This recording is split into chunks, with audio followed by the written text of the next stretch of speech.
everyone, and welcome back to the channel.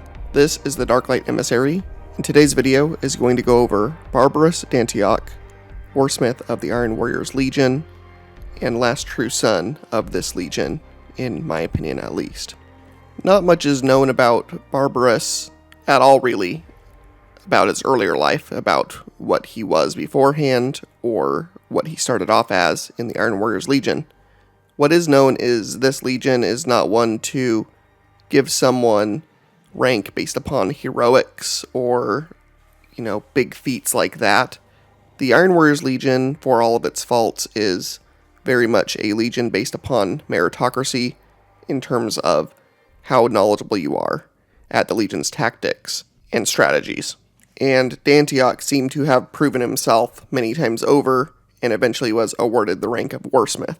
And Warsmiths are basically your top rank within the Legion, awarded to you by the Primarch themselves.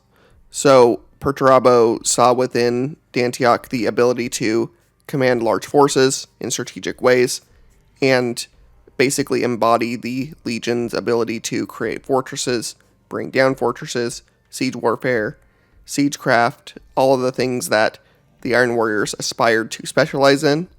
The Warsmiths tended to be the best specialists at those things and the best innovators in bringing those strategies to bear upon the enemies of the Legion. And so by the time that we get to meet him, he is in command of the 51st Expeditionary Fleet, helping with the rest of the Legion's task to take down a Xenos threat known as the Hrud.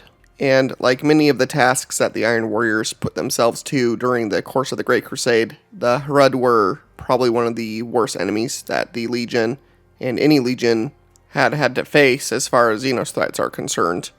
These Hrud had the ability to basically cause entropy to move forward around them in almost like an aura type state.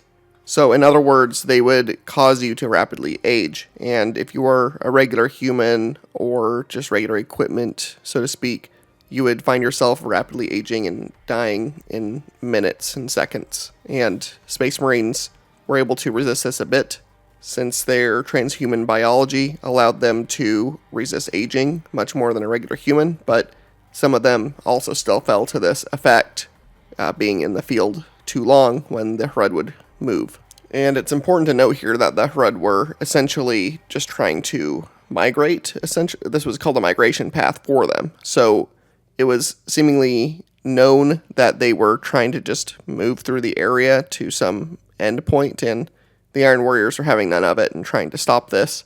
And so this conflict kind of symbolized the entire problem with the Iron Warriors Legion, where Perturabo would basically place his Legion right in the path of something in one of the most ineffective ways possible, just to kind of both spite himself, his Legion, and to also kind of prove just how hard their fight was, because Perturabo basically liked to claim to be the victim most of the time. And so going along with that point, Perturabo ordered Dantioch to hold his position and to fight the Hrud by any means necessary and to not move an inch to, hold his place. And Dantioch did do this much to his own chagrin and fulfilled his duty to his Primarch and did hold that place with his men as best as he could. The consequence of this, though, was to lose nearly all of his forces of this expeditionary fleet that he was in charge of. And by the time that Perturabo met up with him again, he was not much too pleased with what he perceived as a failure on Dantioch's part. But Barabas seemingly had been around a long time, and he knew that Perturabo was essentially getting worse and worse in his emotional state, I guess you could say. And Barabas was kind of losing patience with this himself, and so he chanced his very volatile Primarch's temper and basically confronted his Primarch and said, basically, this is your fault as the main commander. You shouldn't have commanded us in this way. We should have left this a while ago. And he even suggested it was either his fault or the Emperor himself's fault that they failed there. To say this directly to Perturabo's face is to court death directly. This Primarch is not one that broached any disagreement with himself. Basically, Perturabo was known for executing captains for barely even questioning his orders, let alone outright defying the very strategy that he was undertaking, like Dantioch just did. And while we don't know the history between these two characters that much, Dantioch must have been around long enough that Perturabo knew that to execute this man was probably a bad move, both politically within the Legion, and he just knew that Dantioch was ultimately a very valuable commander, and he knew deep in his heart that he was the one at fault and that Dantioch was completely correct. One might say that Perturabo begrudgingly appreciated the iron will of one of his top-ranking men, because Dantioch, for sure, exemplified all the positive and best traits of this legion in his way he carried himself and the way he commanded his men and the strategies he employed. And because of those things, Perturabo still punished him, but not with death. Instead, he banished him from the legion and struck his name from the legion's rolls and told him to never show his face in person again, essentially. And so Dantioch, along with the men loyal to him and the remnants of the 51st Expeditionary Fleet, were sent to a world to basically garrison it for probably ever. I doubt Perturabo is ever going to bring them back. He was not a Primarch to forgive or forget. And so Dantioch was sent to a world known as Lesser Damantine. And in this world, in a giant underground cavern, he created a fortress known as the Shadenhold. And basically imagine a gigantic fortress carved out of stone and reinforced with steel and other things hanging from the ceiling of a gigantic cavern. And it was this absolutely massive fortress that was meant to kind of overwatch the interior of this smaller world and be a bastion of defense and bulwark in the case of enemies coming by this way. And enemies did eventually show up here, but they were not the enemies that were to be expected, not at first at least, by Dantioch.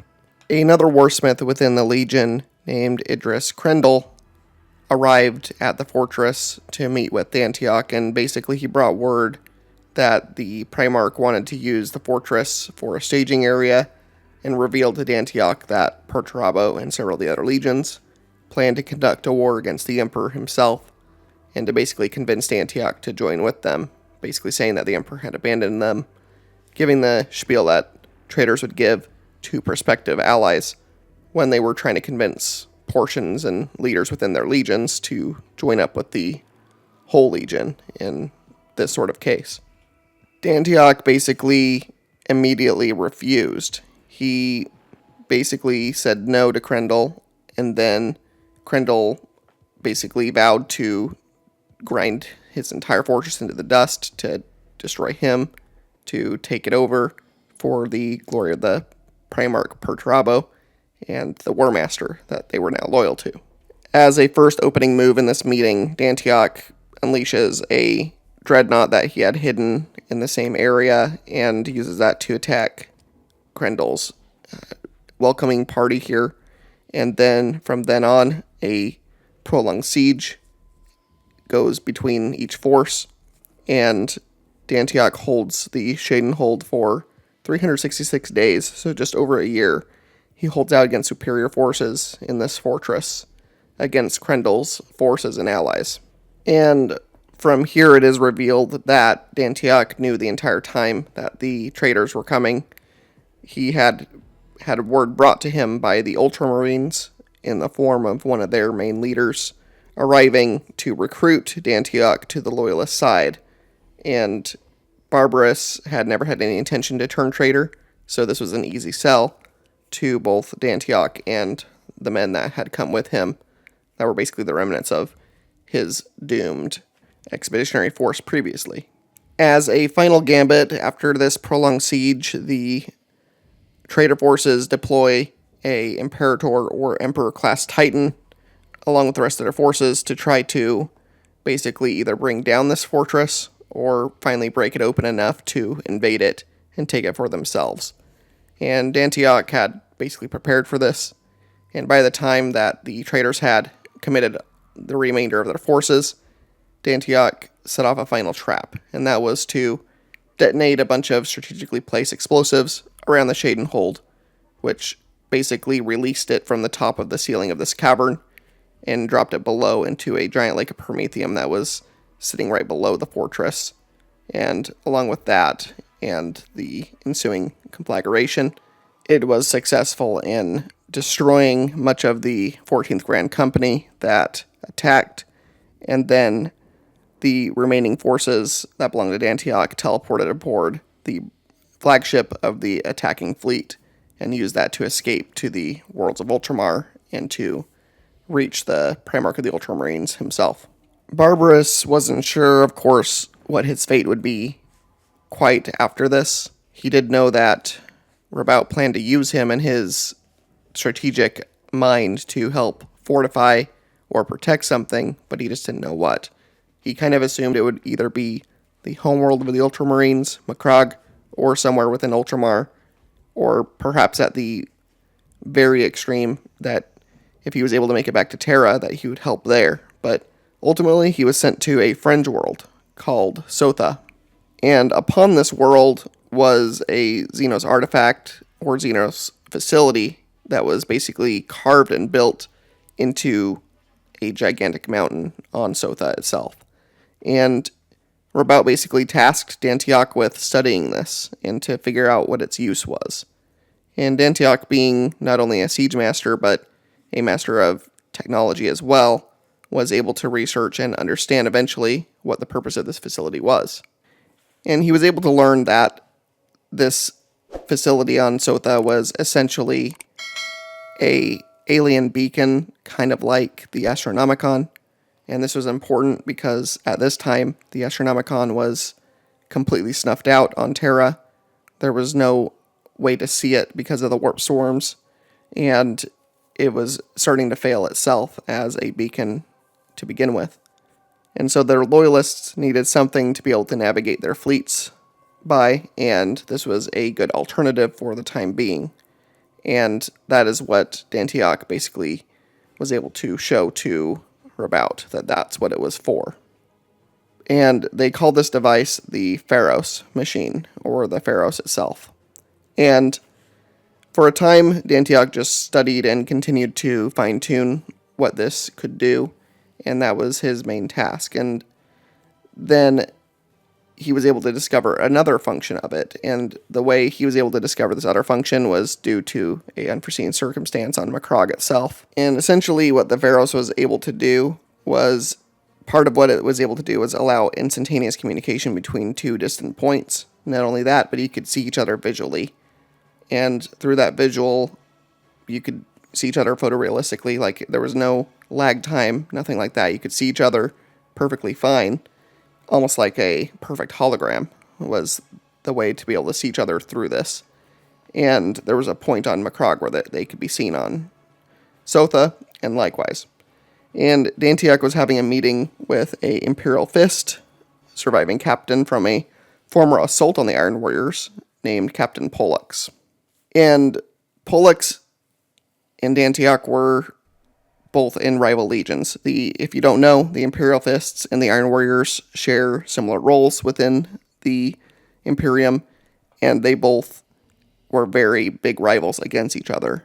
Basically, Perturabo liked to prove himself better than Rogal Dorn and the Imperial Fists, and Dorn, to his credit, kind of did and kind of didn't. Like, he was more self-confident in his abilities, and he basically just proved that time and time again, which is why he was eventually named the Praetor of Terra and allowed to fortify the palace there in prep for the assault from the traitors.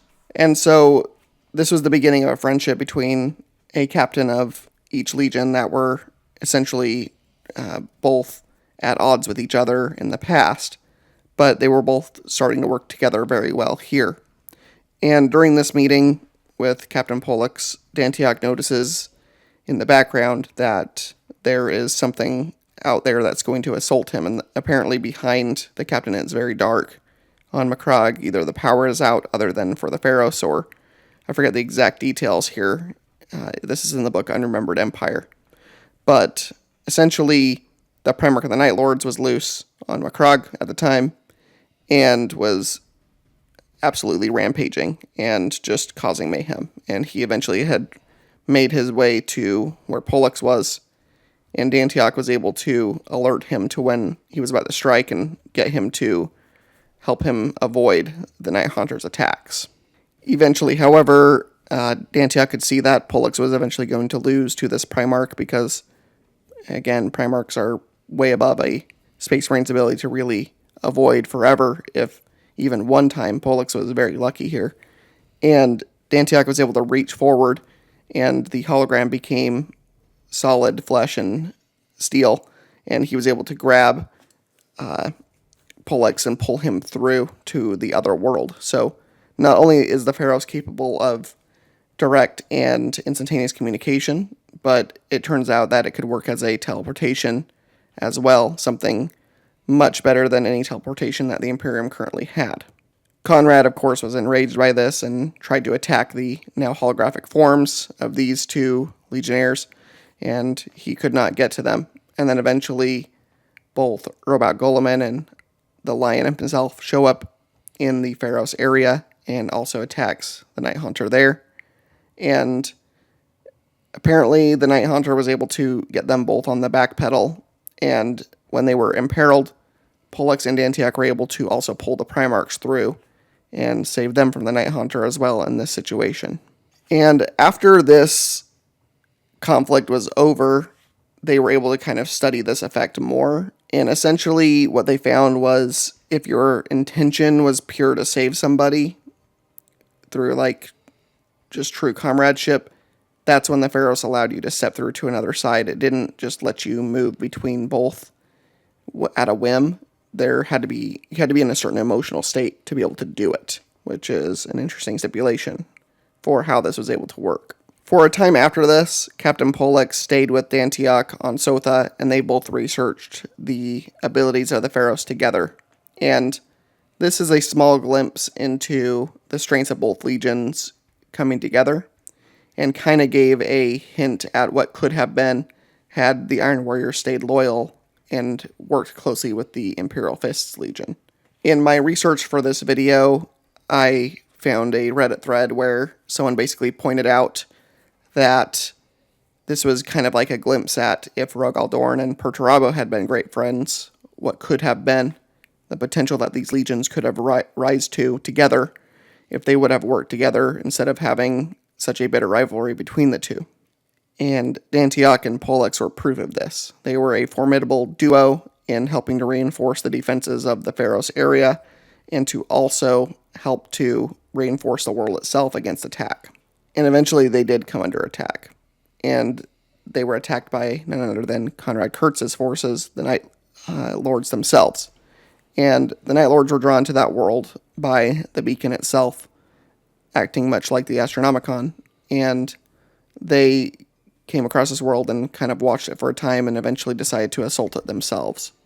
The Night Lords almost succeeded, and in a desperate last gambit to keep the Pharos technology away from the Night Lords, the Dantioch was able to overload the energies of the Pharos and basically make it non-functional. He was able to basically destroy it, and in doing so, it mortally wounded him, and then Pollux found his friend dying and was able to be there for his last moments for him in respect for one of the last sons of the Iron Warriors, showing in his last breath, how loyal he was ultimately. Dantioch truly showed what it meant to be iron within and iron without, like the rest of the Legion should have been.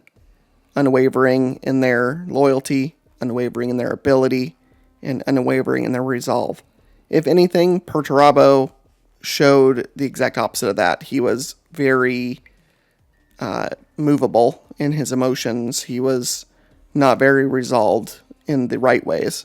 He thought he was, but Perturabo ultimately was iron with a lot of rust kind of eating him from the inside out, so to speak. And I think part of why he ended up really hating but couldn't bring himself to kill Dantioch was because he knew in his heart that Dantioch represented everything he could never be for the Legion. And this even comes to a point of Dantioch having after he was told that he shouldn't ever show his face to his Primarch again, Dantioch went and welded to his face directly a iron mask. And this iron mask looks a lot like the Iron Warriors' main iron face icon on their armor, which is very appropriate that Dantioch would take up this symbolic look because, again, he represented the Legion so much better for its best traits than Perturabo could ever hope to have done in the time that he commanded the Legion. And it wouldn't be Warhammer without this hero glass gesture to have kind of a dark consequence to it. Having overloaded the Pharos, the psychic resonance, the powerful energies that blasted its way out of the Pharos in this last gambit against the Night Lords had the unintended consequence to essentially first attract the Tyranids to the Milky Way galaxy.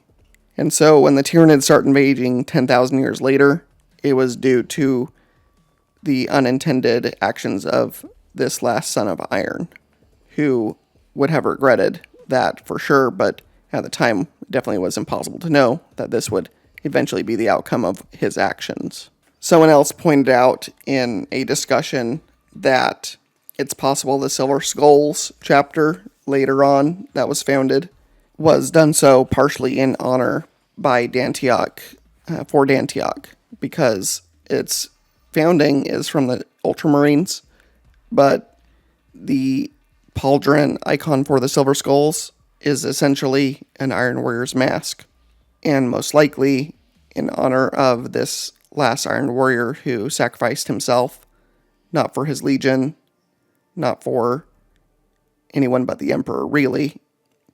And in honor of that, this Ultramarines chapter, whoever founded it, was basically able to honor this last son. It's not 100% known about that with the Silver Skulls, but it would make some sense if Robout basically had a hand with this chapter being founded to kind of give them this icon of iron will for them to lead themselves by, because their speciality is siege warfare as well. It's possible the chapter has no idea where that icon came from, and if anyone knows, it would be probably just the chapter master, and it's probably kept as a secret, considering that the current Imperium would not take kindly to any form of icon coming from any traitor legion, no matter how loyal that original traitor was to the Imperium and the Emperor. More closely related in honor to Dantioch was eventually a chapter of Ultramarines was founded on Sotha and took on the name of Scythes of the Emperor. And their entire goal was to safeguard the Pharos machine for the pending future. And that was their main purpose. And they eventually kind of fulfilled that purpose in trying to defend it against the Tyranids themselves, and were able to do that for a time until eventually they were overtaken by the Tyranids on that world. And the Scythes of the Emperor also kind of take on a bit of an Iron Warrior look to them, which is likely not a coincidence. And they even kept Dantioch's mask of iron on this world in kind of a honor type symbol left on the world. And it was essentially used as a badge of office by the chapter master of the Scythe themselves. So Dantioch lived on in legacy, if not forgotten by name, by the 41st millennium, 42nd millennium. And in that way, Dantioch is one of those heroes of the heresy era that his legacy lasted the longest. We've talked on this channel a bit about some other heroes like Saltarvitz, or Garbia Loken, or Torgadon, a few different individuals, and pretty much all of them, their histories get lost completely and are either erased along with the traitor legions that they belong to, or simply forgotten or not thought about by the survivors of that era, like Abaddon. But Dantioch had one of the longest lasting legacies, in the forms of possibly 2 different chapters being founded upon the resolve that he exemplified so greatly. And so that is really it for this one. if you are still here, I appreciate your time, and I invite you to subscribe if you haven't yet. I've been a bit light on the video output lately. Life has just kind of gotten in the way, but I promise that more is still coming. Next video may be on Barabas himself. I want to kind of rant about him for a while. I think about what a absolute cockroach bastard he is. But as always, I hope that you liked this video, and I look forward to seeing you in the next one. And I hope you have a great day or night, wherever you are. Talk to you soon. Thank you.